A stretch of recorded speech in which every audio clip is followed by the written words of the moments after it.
हर हर महादेव। कैसे हैं आप सब लोग। मैं अपने चैनल डिवाइन टैरो 3333 में आप सभी का बहुत बहुत स्वागत करती हूँ। और आज की रीडिंग शुरू करने से पहले मैं आपको सिर्फ इतना बताना चाहती हूँ कि आज की रीडिंग एक जनरल रीडिंग होने वाली है। इस रीडिंग में हम आज बाकी सब लोगों को इन्वॉल्व नहीं करने वाले हैं। हम सिर्फ ये देखने वाले हैं कि अगर आप किसी तरीके की रिलेशनशिप के अंदर हैं तो सिर्फ अपने पार्टनर का ध्यान कीजिएगा। आप एक शादी में हो सकते हैं तो आप अपने हस्बैंड एंड वाइफ के लिए देख सकते हैं, तो ये रीडिंग तब भी रेजोनेट कर सकती है। अगर आप एक एक्स्ट्रा मैरिटल अफेयर के अंदर हैं तो भी अपने पार्टनर के बारे में ये रीडिंग देख सकते हैं। ये एक लव रीडिंग साबित हो सकती है, ये एक क्रश की रीडिंग साबित हो सकती है। आज हम बाकी और किसी रिलेशनशिप के बारे में नहीं देख रहे हैं। दूसरी चीज़ ध्यान रखिएगा कि मैं रिवर्स कार्ड्स नहीं लेती हूँ, नेगेटिविटी बढ़ती है, so I avoid taking reverse cards. मैं सिर्फ अपराइट कार्ड्स ही पढ़ती हूँ। कार्ड्स कभी भी झूठ नहीं बोलते हैं, it's pure give and take of energies. ठीक है, तो आप अपनी एनर्जीज को प्लीज़ मेरे साथ अलाइन करने की कोशिश कीजिएगा। वो करने के लिए आपको सिर्फ अपने इष्ट को, अपने भगवान को याद करना है। उस एक पार्टनर की छवि आपके दिमाग में होनी चाहिए। कमेंट्स में जाकर के अगर आप अपने पार्टनर का नाम लिख सकते हैं जिसके बारे में आप ये रीडिंग देख रहे हैं तो लिख दीजिएगा। नहीं लिखना चाहते हैं, थोड़ा सा सीक्रेट रखना चाहते हैं, रिवील नहीं करना चाहते हैं, तो अपने पार्टनर के नाम का फर्स्ट इनिशियल लिख दीजिएगा। ठीक है, मैं बीच बीच में आप लोगों को नंबर से रिलेटेड भी कुछ चीज़ें बता सकती हूँ, जैसे भी कार्ड्स हमको गाइड करेंगे। जनरल रीडिंग है, टाइमलेस रीडिंग है। ठीक है, अगर रेजोनेट करती है तो बहुत अच्छा है, रखिएगा। रेजोनेट नहीं करती है तो जाने दीजिएगा, किसी और के लिए हो सकती है। पर इस वीडियो को लास्ट तक देखिएगा ज़रूर। हो सकता है इसके अंदर बहुत सी ऐसी चीज़ें निकल कर आ जाएं जो आपके लिए गाइडेंस साबित हो जाएं या किसी तरीके की हीलिंग आपको दे दे।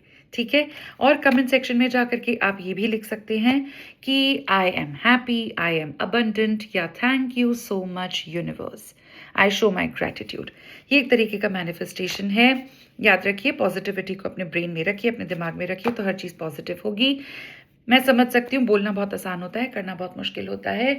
अगर ये पार्टनर आपको किसी तरीके का दुख दे रहा है, परेशानी दे रहा है, देखते हैं क्यों दे रहा है।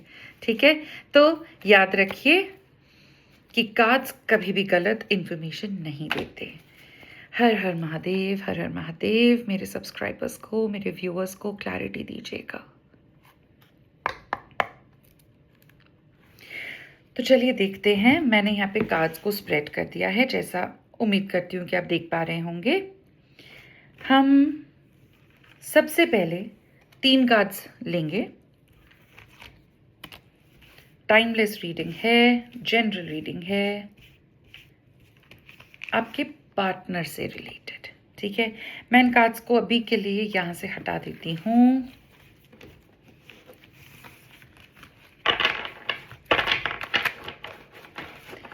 अपने पार्टनर का ध्यान करते रहिए।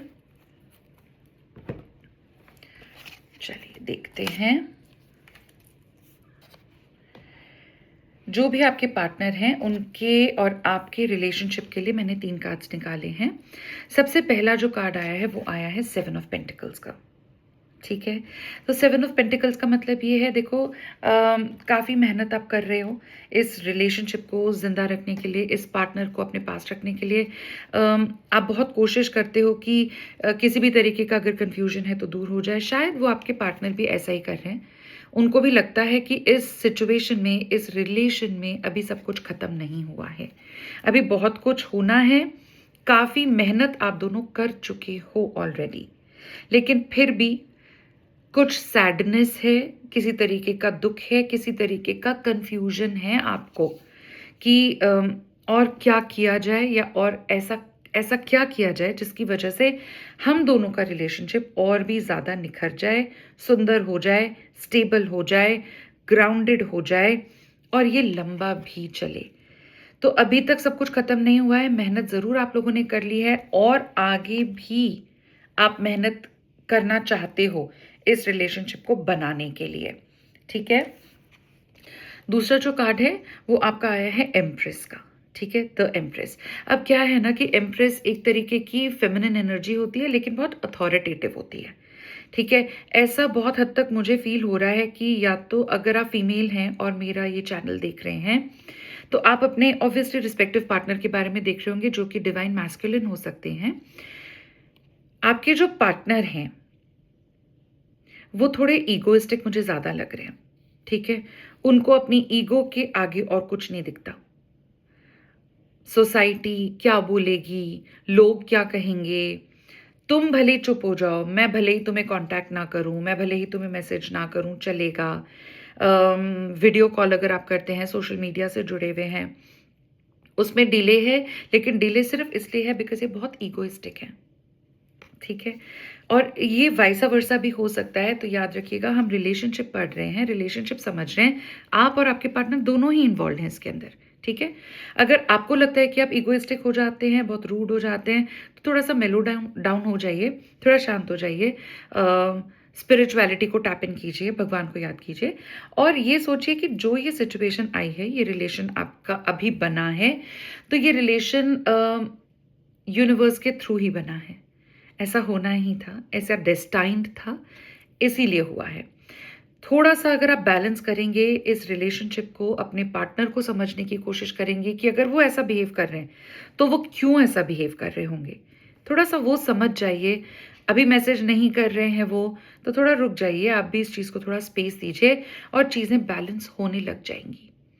इस सिचुएशन में, इस रिलेशनशिप में आप दोनों इन्वॉल्वड हैं और दोनों में ही एम्प्रेस वाली एनर्जी हो सकती है, जो थोड़ी अथॉरिटेटिव तो ज़रूर है, पर ईगो को अगर हटा दें तो बहुत अच्छा चल सकता है। उसके बाद एनर्जी आई है 5 ऑफ सोल्स की, ठीक है? मुझे पता नहीं क्यों ऐसा लग रहा है कि आप इतना सब कुछ करते हैं। ये एक वो वैसा रिलेशनशिप है कि जहाँ पे आप मेहनत भी कर लेते हैं, आप वेट भी कर लेते हैं, आप इस इंसान के वापस आने का इंतज़ार करते रहते हैं और फिर भी कहीं न कहीं कोई डाउट आपको रहता है कि जो किया वो सफिशिएंट है कि नहीं, किया वो सही है कि नहीं, या आपको ये लगता रहता है कि शायद अब कम्युनिकेशन कर लेना चाहिए। दिमाग में तो बहुत सारी चीज़ें हैं, फीलिंग्स बहुत सारी हैं, ठीक है? बहुत सोचते हो, ओवरथिंकिंग बहुत ज़्यादा करते हो इस पर्टिकुलर पर्सन को लेकर के। कुछ ज़्यादा ही ओवरथिंकिंग हो रही है, पर रिज़ल्ट आपको लगता है कि नहीं मिल रहा है। फ्रूटफुल नहीं है ये रिलेशनशिप, ऐसा आपको फ़ील होता रहता है और ये एक विशियस साइकिल बन गई है। ठीक है? ये एक साइकिल बन गई है। आपको बार-बार फ़ील होता है कि यार मैं इतना करता हूँ या करती हूँ, पर बात बन नहीं रही है। शायद वो अगला बंदा जो है, वो मेरा जो पर्सन है वो समझ नहीं रहा है। ठीक है? तो मेरे ख़्याल से इस रिलेशनशिप को थोड़ा आप इसको स्पेस दो, थोड़ा रुको, ईज़ी गोइंग लेके जाओ। अगर बहुत नेगेटिविटी फ़ील हो रही है, तो थोड़े रिचुअल्स भी आप अपने लिए कर सकते हो, which are just very general rituals. जैसे मैं आपको बताती हूँ कि रात को अपने जब भी आप सोने के लिए जाते हो, तो आप क्रॉस लेगेड होके बैठना चाहते हो, शांति से अपने बेड पे ही बैठ जाओ, ठीक है? अपने पार्टनर को याद करो उस वक़्त और उनसे कनेक्ट करने की कोशिश करो 3D लेवल पर, स्पिरिचुअल लेवल पर। उनसे बात करने की कोशिश करो और सबसे अच्छा तरीका ये है कि जब आप उन्हें विजुअलाइज़ कर रहे हो, तो यहाँ उनकी उनकी अपने पार्टनर की आँखों के सेंटर में, यहाँ पर आप फ़ोकस बनाओ और उन्हें बोलो that you need me, you want me, you love me, you want to meet.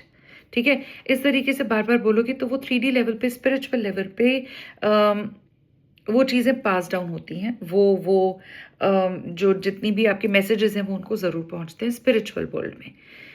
और अगर ये बात बिल्कुल क्लियर है इन कार्ड्स के थ्रू कि अगर बार-बार आपको इस इंसान की याद आ रही है, आप कुछ भी कर लो, अपने आप को कितना भी बिज़ी रख लो, लेकिन बार-बार आपका ध्यान इसी इंसान के पास जा रहा है कि यार वो क्या कर रहा होगा? वो क्या कर रही होगी? क्या मुझे मिस नहीं कर रहा होगा? क्या मुझे मिस नहीं कर रही होगी? कॉल कर लूँ क्या? मैसेज कर लूँ क्या? ये सब चीज़ें अगर आ रही हैं, तो याद रखिए कि वो आपका जो पार्टनर है, लड़का है, लड़की है, वो भी आपको याद कर रहे हैं। ठीक है? वो भी उतना ही आपको याद कर रहे हैं, वो भी उतने ही कन्फ्यूज़न में हैं, वो भी उतना ही सोच रहे हैं इस रिलेशनशिप को और मज़बूत बनाने के लिए। ये रिलेशनशिप ख़त्म नहीं हुआ है, पर इस रिलेशनशिप में बहुत ज़्यादा स्कोप भी अभी है। थोड़ा रुक जाएँगे, स्पेस दे देंगे एक-दूसरे को, मैं उनका मैसेज आता है, ज़रूर मैसेज करिए। प्लीज़ अपने मन में ईगो मत लाइए कि ठीक है इसने मुझे अभी मैसेज किया है, मैं 5 घंटे रुकूंगी, मैं देखूँ तो सही, उसको जलाती हूँ, उसको परेशान करती हूँ या करता हूँ, फिर देखता हूँ या देखती हूँ कि कैसा रिएक्शन है। वो मत कीजिए, बहुत ही चाइल्डिश चीज़ें हैं ये, बहुत किडिश है। ठीक है, मैसेज आता है, आप मैसेज कर दीजिए, आप उन्हें मैसेज कर सकते हैं, वेट फॉर द रिप्लाई। ठीक है, एक और कार्ड मैं पुल करूंगी, सिर्फ एक कार्ड। ये देखते हैं कि आप दोनों का जो रिलेशनशिप है, मैं पहले भी बोल चुकी हूँ, ये रिलेशनशिप एक्स्ट्रा मैरिटल हो सकता है, ये रिलेशनशिप आपका क्रश हो सकते हैं, ये रिलेशनशिप आपके सिर्फ कोई रिलेटिव्स के अंदर कोई है जो आपको पसंद आ रहे हैं, या आपके रिस्पेक्टिव हस्बैंड या वाइफ भी हो सकते हैं। तो इस एक कार्ड से हम जरा ये पता करने की कोशिश करते हैं कि फ्यूचर कैसा है इस रिलेशनशिप का। हर हर महादेव, हर हर महादेव, कृपा कीजिए, दया कीजिए, क्लैरिटी दीजिए।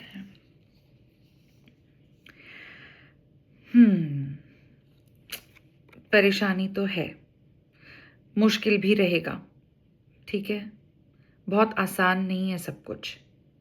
जैसा आप अपने स्पिरिचुअल लेवल में, अपने ब्रेन के लेवल पे सोचते हो कि अरे यार सब कुछ हो जाएगा, बहुत इजी है, सब हो ही जाता है ना एंड में, तो ऐसा नहीं है। अगर आप बहुत कोशिश करके इस रिलेशनशिप को आगे भी लेके जा रहे हो तो भी क्लियरली पता चल रहा है कि इसमें मुश्किलें आएंगी, हार्ट ब्रेक हो सकता है। ठीक है, और इसकी बहुत वजह हो सकती है। ऐसा नहीं है कि वो आपसे नफरत करते हैं, कि आप उनसे नफरत करते हो इसलिए रिलेशनशिप को तोड़ देते हैं, वो चीज़ें नहीं है। हो सकता है कि एज गैप बहुत ज़्यादा है, या तो आपके जो रिस्पेक्टिव पार्टनर हैं, चाहे वो डिवाइन फेमिनिन है, डिवाइन मैस्कुलिन है, उनकी एज बहुत ज़्यादा है आपसे। ठीक है, या एज बहुत ही कम है आपकी और उनकी, कुछ तो डिफरेंस है एज का। सेकेंडली जो मुझे चैनल हो रहा है वो ये भी चैनल हो रहा है कि हो सकता है कि सोसाइटी का बहुत बड़ा चैलेंज आ रहा है। सोसाइटी यानी कि आप किसी और तरीके के रिचुअल्स को फॉलो करते हो, आप की रिलीजन कुछ और है, आपका कल्चर कुछ और है, और आपके पार्टनर का कल्चर बिल्कुल डिफरेंट है, और आपको पता है कि वो कल्चर में आप एडजस्ट नहीं हो पाओगे या वो आपके कल्चर में एडजस्ट नहीं हो पाएंगे। ऐसा कुछ मुझे फील हो रहा है। या फिर यहाँ पर स्टेटस का भी डिफरेंस मुझे लग रहा है। मुझे लगता है कि आप जितना खुलकर ज़िंदगी को जीते हो, आप जितना फ्री बर्ड के जैसे रहना पसंद करते हो, वो आपकी टेंडेंसी है। आपने शायद इस रिलेशनशिप के बारे में अपने घर वालों को भी बता रखा है, आपसे रिलेटेड जो लोग हैं उन्हें पता है that you are moving in a new kind of a relationship, और आप बहुत खुश भी हो। ऐसी कोई बहुत बड़ी प्रॉब्लम नहीं है आपकी तरफ से, लेकिन हो सकता है कि जो आपके पार्टनर हैं वो इस चीज़ को एक्सेप्ट करने में वक्त लगा रहे हैं। हो सकता है कि वो अभी ये सोच रहे हैं कि भाई स्टेटस है, मेरे फादर का इतना नाम है, हम लोगों का इतना नाम है, हमारा तो पुश्तैनी एकदम घर ऐसा है, छोटी जगह है, लोग क्या कहेंगे। हम ये नहीं समझते कि वो 4 लोग कौन है, मुझे तो आज तक वो नहीं समझ आया, 4 लोग क्या कहेंगे। तो बट है आपके हस्बैंड के साथ में ये सॉरी आपके पार्टनर के साथ में ये प्रॉब्लम ज़रूर है। वो सोसाइटी के बारे में बहुत सोचते हैं, मेरे दोस्त क्या कहेंगे, अब तो मेरी पूरा जीवन निकल गया है, मेरी इतनी एज हो गई है, अब मुझे पर्सन पसंद आने लगा है, अलग ही है, तो मेरे बच्चे कैसे रिएक्ट करेंगे, मेरे घर वालों को पता चलेगा तो क्या होगा। तो वो डर, वो एक एप्रीहेंशन इनके दिमाग में मुझे दिख रहा है। धीरे धीरे धीरे धीरे टाइम के साथ में ये भी ख़त्म हो जाएगा। ठीक है, तो मैं ये नहीं बोलूँगी कि छोड़ दीजिए क्योंकि सोर्ड्स का कार्ड आ गया, नहीं, वक्त दीजिए, स्पेस दीजिए, थोड़ा रुकिए, ईज़ी जाइए, चीज़ों को हशप मत कीजिए, जल्दीबाजी मत कीजिए। ठीक है, धीरे धीरे रिलेशनशिप आपका ठीक हो सकता है। ठीक है, तो उम्मीद करती हूँ कि रेजोनेट किया होगा। रेजोनेट किया है तो प्लीज़ एक हार्ट भेजिएगा इंस्टाग्राम पे अगर आप ये देख रहे हैं, और यूट्यूब पे भेज रहे हैं तो एक लाइक ज़रूर कीजिएगा, और कमेंट ज़रूर डालिएगा, शेयर कर सकते हैं तो कीजिएगा, और अपनी एनर्जीज़ को अलाइन रखिएगा यूनिवर्स के साथ में। सब अच्छा है, दुनिया अच्छी है, बुरी नहीं है, आप भी मेहनत कर सकते हैं उस बारे में। ठीक है, तो अब हम मिलेंगे अगली रीडिंग में, तब तक के लिए मैं आपसे इजाज़त लेती हूँ। हर हर महादेव। मुझे फॉलो ज़रूर कीजिएगा डिवाइन टैरो 3333 में। Bye bye.